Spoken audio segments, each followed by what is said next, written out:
7월 12일 하늘에서 내리는 일용할 양식 하나님의 말씀은 출애굽기 16장 1절에서 4절까지 말씀입니다.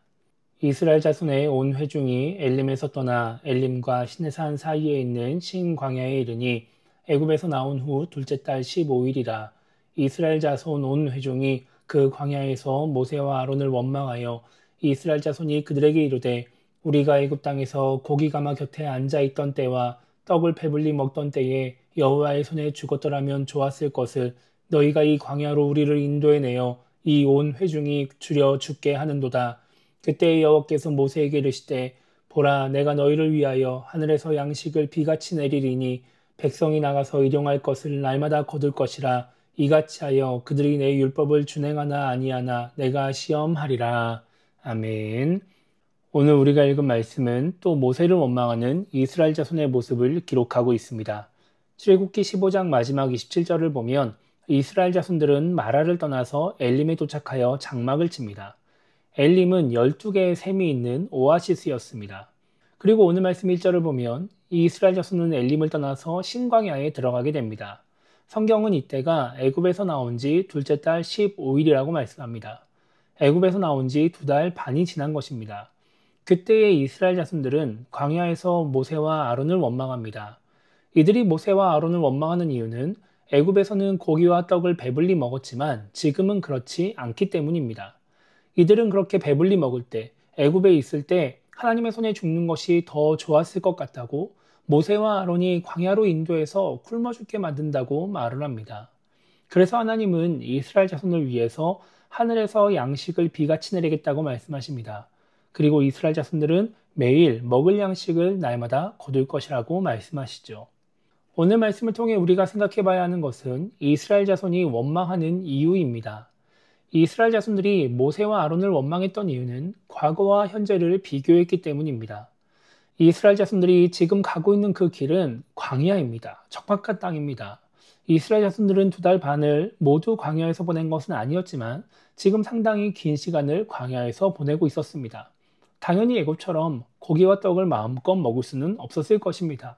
그래서인지 이스라엘 자손들은 애굽에서의 생활과 현재를 비교하며 그때를 그리워합니다. 그냥 그때가 좋았다는 것 정도가 아니라 지금 굶어 죽느니 그때 죽는 게 더 나았겠다라고 말을 하는 것입니다. 그런데 지금 이스라엘 자손들이 광야에서 생활한다고 해서 굶고 있다고 볼 수는 없습니다. 출애굽할 때의 모습을 보면 이스라엘 자손들은 애굽에서 나올 때 아무런 음식도 준비하지 못했습니다. 그렇다면 2달 반이라는 시간 동안 이들은 어떻게 지내왔을까요?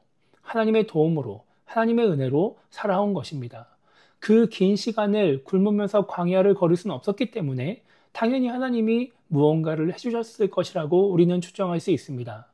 만약 지금까지 그들이 애굽에서 갖고 나온 음식을 먹었고 지금 음식이 다 떨어졌다 하더라도, 설령 그렇다 하더라도 하나님이 이들에게 분명히 먹을 것을 주셨을 것입니다. 그러니까 지금 이들의 상황은 정말 음식이 없는 것도 아니고 정말 굶고 있는 것도 아님에도 불구하고 과거와 현재를 비교하며 지금이 과거만도 못하다라고 생각하며 원망하고 있는 것이죠. 우리도 이렇게 비교를 하면서 불평을 하고 원망을 할 때가 있습니다. 하나님을 믿지 않는 사람과 나를 비교하면서 그들의 모습과 나의 모습, 그들의 삶과 나의 삶을 비교하며 불평하기도 하고 또 내가 인간적인 유익을 추구하고 또 누리던 과거의 모습과 지금의 모습을 비교하면서 불평하기도 합니다. 그렇게 현재의 부족한 것들, 현재의 불만족스러운 것들을 놓고서 불평하며 원망하는 것입니다. 많은 사람들이 이렇게 자신의 좋았던 과거나 혹은 다른 사람들과 비교하면서 불평하고 원망하지만 진짜 자신이 비교해야 될 자신의 과거의 모습과는 잘 비교하지 않습니다. 열심히 신앙생활했던 과거의 모습과 지금을 비교하면서 그때처럼 열심히 하지 못하는 자신의 모습을 회개하고 다시 열심히 신앙생활을 하려고 하지는 않는 것입니다. 과거에 열심히 기도했던 그때의 모습들, 과거에 열심히 전도하고 또 과거에 타협하지 않고 오직 하나님을 바라보며 하나님을 기쁘시게 했던 그때와 지금의 모습은 비교하지 않습니다. 하나님도 우리의 과거의 모습과 현재의 모습을 비교하면서 우리를 향해 불평하실 수 있고 우리를 책망하실 수도 있습니다. 그렇게 비교하면서 지금의 모습들 때문에, 지금의 나태한 모습들, 지금의 그 열심을 잃어버린 모습들 때문에 은혜를 주지 않겠다고 하실 수도 있습니다. 그러면 우리도 할 말이 없습니다. 그런데 하나님은 그렇게 하지 않으십니다. 그래서 우리도 하나님께 그렇게 하지 말아야 하는 것입니다. 우리가 진짜 비교를 해야 한다면 우리가 불평과 원망을 하기 위해서 비교하는 것이 아니라 하나님 앞에서 온전했던 과거의 모습과 나를 비교하며 다시 그때의 모습을 회복하려고, 그래서 다시 한번 하나님을 믿는 사람다운 모습을 갖추기 위해서 비교하며 우리는 그 일을 위해 살아가야 하는 것입니다. 그래야 우리는 불평하고 원망하는 신앙인이 아니라 하나님 보시기에 더 합당한 신앙인, 더 하나님의 은혜를 누리는 신앙인이 될 수 있는 것입니다. 그래서 오늘 하루를 시작하며 우리가 이렇게 기도했으면 좋겠습니다. 잘못된 비교를 통해서 불평과 원망하는 신앙인이 되지 않게 달라고 기도했으면 좋겠고요.